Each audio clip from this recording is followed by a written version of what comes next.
In this episode, I'm going to share with you some of the things I saw and did at Gen Con 50 in Indianapolis.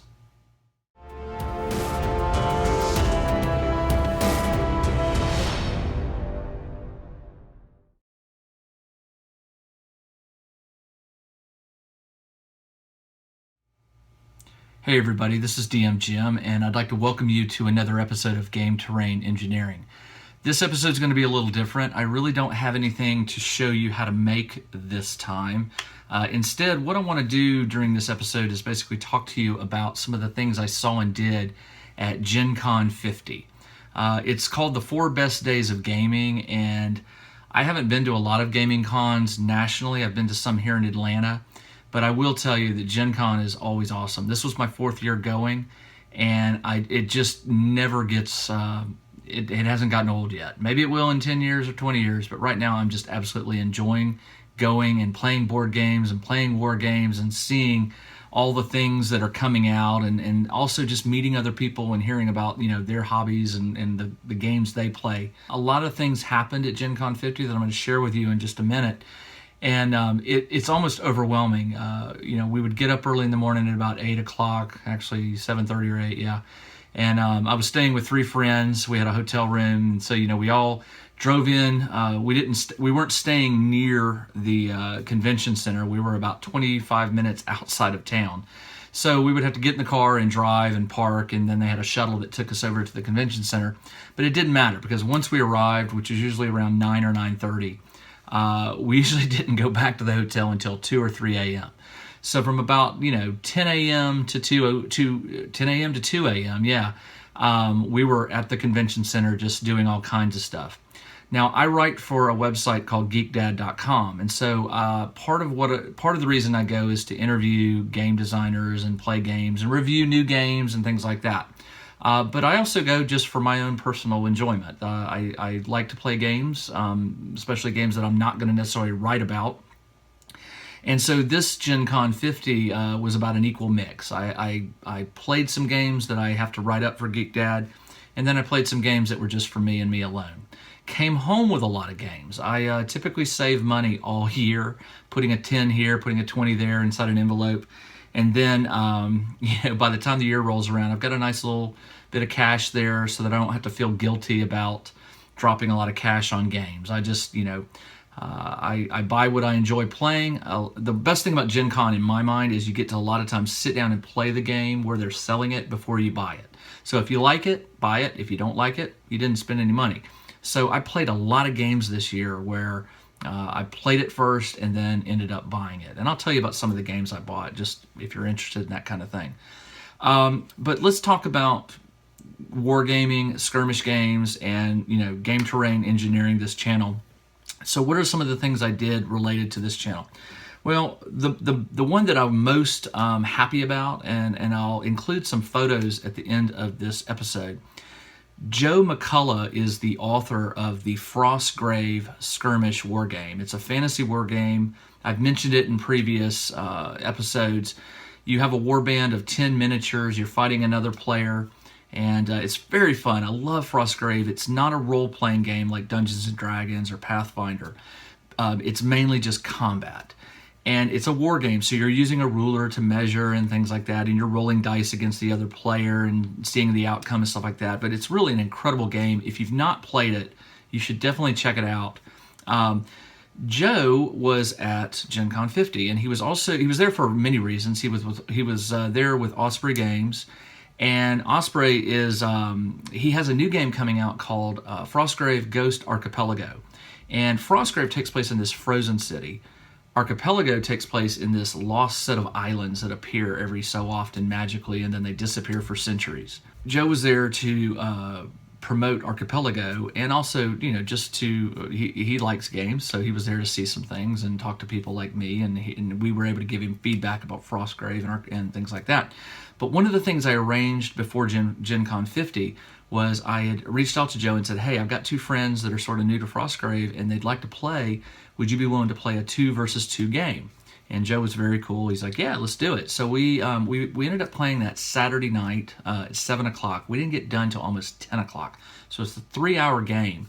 Normally, Frostgrave games don't go that long. A 1 versus 1 game usually is about 90 minutes or less. So, this one went double the time.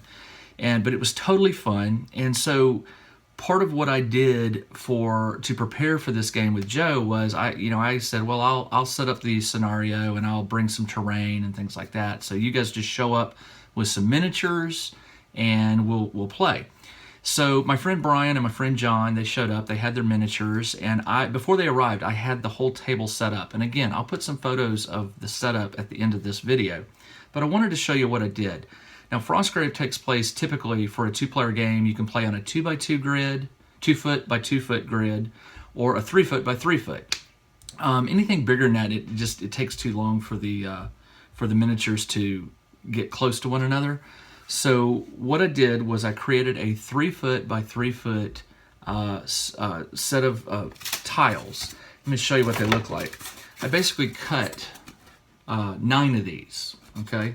9 of these squares, they're 12 by 12. And on the back, I numbered them. You can see this one's numbered. It was number 3. It's actually number 1. I made a mistake. I'll tell you why. You'll notice that one edge here is rough, and this edge is rough. When they're laid down in a 3 by 3 bit, I wanted the outward edge to be rough. And then you'll see this edge is smooth and unpainted. So I made this stack right here. Stack of 9 tiles, and they're very light. This is 1/2-inch foam. And I basically just, painted them black and then sponge painted them gray. And these were the tiles that we used to lay down for the gaming area. And then on top of that, I had some other scatter terrain that you've already seen if you've watched most of my episodes or all of my episodes. I had some of the dark crypts. I had 2 of those made. I had the centerpiece, which was the McCullough Mausoleum, which was, I showed you how I make that in the previous episode. You can click this link right here. Yeah.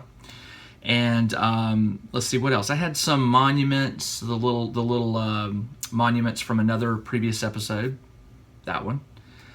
And what else did I have? Let's see. I'm trying to think. Monuments. I had some crypts from my second episode. That one. And it was fun. It wasn't an extremely dense field of play. A lot of Frostgrave games, you just throw so much scatter terrain on it because you want every obstruction, you want so many obstructions to block line of view, line of sight.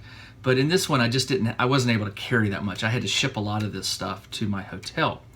But the players liked it. We had a great time. Joe, it was fun to play with the creator of Frostgrave, and so Joe's told me he had a good time, and that made my day, made my night. I ended up giving him the McCullough Mausoleum. I made that for him. I didn't want to say anything in the previous video about that, but I had made that as a gift to give him as a thank you for playing the game with me and my friends. So, Joe, if you're watching this, I hope you like the McCullough Mausoleum that I made you. He liked everybody thought the LEDs, the green glow was really cool. But on top of the tiles that I made, I also had to create my warband. Now, I have a warband I play here in Atlanta, but I wanted to create a new warband. I use this as an excuse, basically, to create some more miniatures and to paint them up. And so I made some new ones, and I'm going to show those to you here. I'm not going to show you all of them, but this was my wizard. If you can see that. He was metal, and his staff got bent. Darn it. That's what happens when you ship things. But, I'm really proud of him. He really turned out good. And his apprentice, the apprentice is right here. She turned out good too. I was really happy about her. And then basically the other 8 members of the warband were just fighters of types. Here's a guy with an axe, another guy with a crossbow. These are thugs in Frostgrave terminology right here. And I had let's see, I've got red, yellow, green. This one's in green right here. Okay, blue. Obviously, my thief was black, dark colors right there. And what else? I had some. Oh yeah, my sharpshooter here, my marksman he looks like he's running, and he's got the crossbow here. But I had fun painting these, and I'll include some photos or maybe a little snippet of video of me putting them together. But basically, all of those came from, you know, these sprues. I bought these from, was it North Star Games or North Star Miniatures? I'll put a link in the description below. North Star Military Figures, that's them. And you know, I just snipped them, filed them, the little, you know, edges off, glued them together, painted them, and they turned out really good. I'm really pleased with them.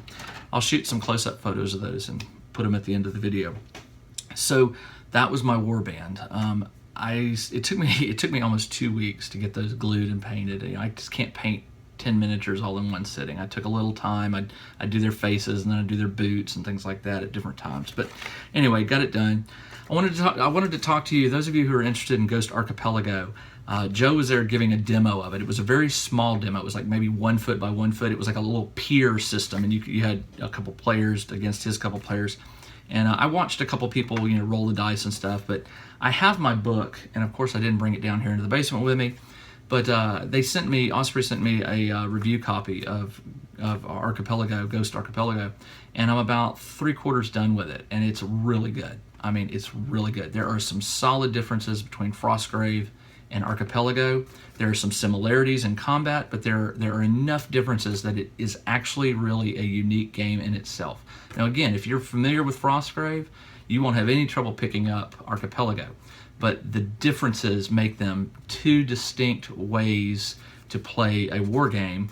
Also, the environment obviously is different. The frozen ruins versus this island, you know, the palm trees and the statues and stuff like that. So it's going to be really fun to play. But if you are looking at getting Archipelago and playing it or checking it out, trust me, I'm only 3/4 of the way done with the book. I've got to read the scenarios, but I'm taken with it. I'm totally taken with the Heritors and their special abilities. And then you've got their Warden, which the Warden is sort of the comparison of the Apprentice. The Warden is there to protect the Heritor. The Warden uses spells. The Heritor has special abilities. And then of course you have your soldiers and stuff like that.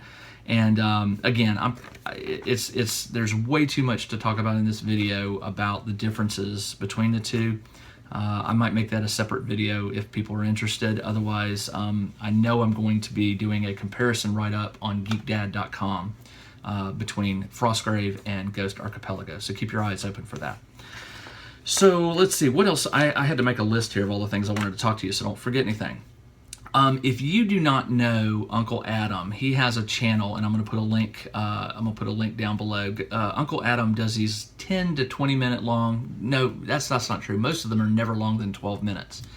He talks about wargaming in general. Now he's a big fan of Warhammer, and his videos, you know, a lot of them do focus on Warhammer, but a lot of them are just on generic topics related to wargaming and our hobby in general. If you've never watched any of his videos, I highly recommend you check them out, because he really always has some solid, good discussion or some point to bring up that generates discussion, and it's just always interesting to hear another gamer, their point of view, you know, their points of view about wargaming or certain types of games or certain types of rules and things like that. But the reason I tell you all this was, what was funny is when I got in the vendor hall at Gen Con on day one, this thing is laid out sort of in a grid system. You know, traffic starts flowing in one direction and people will loop back and go down the next aisle and then the next aisle. I was walking down one aisle and he was coming the other way. I caught his eye. I don't think he recognized me, but I recognized him. And I said, "Hey, Uncle Adam, good to see you. I hope you have a good con." And I patted him on the back and he kept going. And then it occurred to me, I really should have stopped him for a split second and just had like a one-on-one, you know, I had a couple questions for him. I, you know, just wanted to visit with him, but I missed it and I never ran into him again. So Uncle Adam, if you're watching this, you may not remember this face, but I said hi to you on day one. You were walking and I so regretted not stopping and talking to you, because I wanted to know if you'd seen anything, you know, that stood out to you. Although I have a sneaky feeling you're like me, and you may have just entered the hall, because that was near the front of the vendor hall. That may have been your early day, so you may not have seen anything yet worthwhile. But anyway, next Gen Con, if you're there, I want to catch up with you. So let's see, what else? Oh, the other big announcement that some of you may have heard about at Gen Con was they made an announcement about Star Wars Legion. And it was funny, not 10 minutes after they made the announcement, people were buzzing. I was not there when they made the announcement, although I did come back and check it out, some of the figures and things they were showing off. But the funny thing was, not within 10 minutes of them making the announcement of Star Wars Legion, people started calling it Starhammer, Warhammer, or they were calling it Star Wars Warhammer, all these nicknames, basically because it is going to be a Star Wars miniature war game. I don't have enough information yet to determine if it's going to have both skirmish and larger war game, like 30, 40, 50 figures. But the base set comes with something like 30 or 40 figures. I may be wrong. Sorry if I'm wrong. Correct me in the comments below. But it comes with Luke and Darth Vader. Those are the two main characters that the two opponents playing the game will play. And then you have stormtroopers on one side and rebels on the other. And then there's a couple speeder bikes, and I can't remember what else. But the base game, and I don't know when it's coming out. It was shown at Gen Con, but immediately people started calling it Star Wars Hammer and Star Hammer and things like that. And that may be fair. I don't know. I mean, obviously Warhammer is very, very popular. It is here in Atlanta. Every time I go to the game store to play a game, there are Warhammer players everywhere. Most of the miniatures and supplies and accessories they sell at my gaming store are devoted to Warhammer. But and I'm not complaining about that. I don't play Warhammer, but I can appreciate it as a game. I just don't have the time or the money to invest in it right now. But here's the thing. I love Star Wars. And so, do I want to get into another war game? That's the big question. I don't have to make that decision right now. But a Star Wars war game, and I'm not, Imperial Assault is on a grid system, and it has its own intricate rules. And you could almost call it a war game in a sense, but it's more scenario based. And anyway, it's also apparently a different size figure.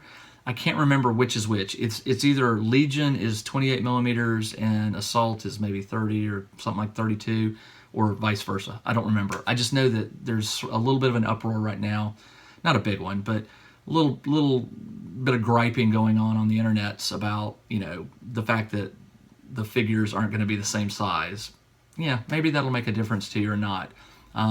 The Star Wars Legion's miniatures will come unassembled and unpainted. So in that sense, they are like a lot of Wargamer miniatures that we get, on the sprues. Cut them, glue them, paint them. Whereas like the Star Wars Imperial Assault, those are pre-painted. You buy them in single packs or double packs or things like that, and they're already pre-painted, so you're ready to go. But Star Wars Legion is going to be a Star Wars based war game, and I'm hoping that there's a skirmish version of it that doesn't require a major investment, because I don't want to buy 50 rebel soldiers, and I don't want to, or stormtroopers, and I don't want to have to save my money to buy the AT-AT and then need a second one and a third one to stay in line with the other players. In some instances, I think that if they don't control it, it could get out of hand. But I don't know enough about the game yet, or what their intentions are with the game, to know if they're going to allow vehicles. I can't imagine they're not, because like I said, the base kit is going to come with these little speeder bikes. That's it. So if they start selling things like AT-ATs and other vehicles that you've seen in the Star Wars, and if these things are starting to get out of price range, it could spiral out of hand real fast, get crazy, and that's not what I want. If there's a skirmish option, I'm always for that. I'd love to have a good skirmish game of stormtroopers versus rebel soldiers, but we'll see. I'm sure more information is going to come out, so keep your ears open for Star Wars Legion, and hopefully they will make some announcements. Some more information will be released about it. And if you can tell, my voice is going. You talk so much in Gen Con. I talk with a lot of vendors, a lot of players. You stay up late at night. You get tired. I don't have any kind of cold. A lot of times people come back from cons sick. I managed to avoid sick, but I did lose my voice, and so it's starting to fail on me. But that's about it. That's all I've got for you. It looks like I'm going on 20 minutes here of just rambling, and I do apologize if you were coming to this new video looking for a how-to or how to make something. You know, this doesn't really qualify, although, like I said, Proxxon 12 by 12, cut the lines. I use the Proxxon to, you know, cut the random edges. There you go. That's a how-to. No. I had a great time at Gen Con. If you've never been and you have a chance to go in your lifetime, you've got to go. It is crazy insane. There are board games, there are war games, there are video games, there are all kinds of card games, dice games, you name it. It's an incredible number of vendors. I think they said there were over 500 vendors at Gen Con this year, selling everything from dice to, you know, accessories for your any game you could probably imagine. Somebody probably was carrying something related to it. In the gaming hall, I saw historical games, I saw science fiction games, I saw Frostgrave, I saw Warhammer, lots of Warhammer. I saw X-Wing, I saw Imperial Assault, I saw Armada, you name it. If it was a tabletop game involving miniatures, people were there playing it and having fun, and you were able to just go watch and stand back, and there were a lot of tournaments. Excuse me. And just the 4 days blew by. I'm exhausted, but I wanted to record this before I forgot all these things. So I need some rest, so I'm gonna stop here. I'm probably going to append some videos of me making my miniatures, and I'll find some photos and other things that may be of interest to you. If that's not of interest to you, you can stop the video right now. And in the next video, I will be back to a how-to of sorts. So this is DM Jim signing off, and I'll see you in the next episode.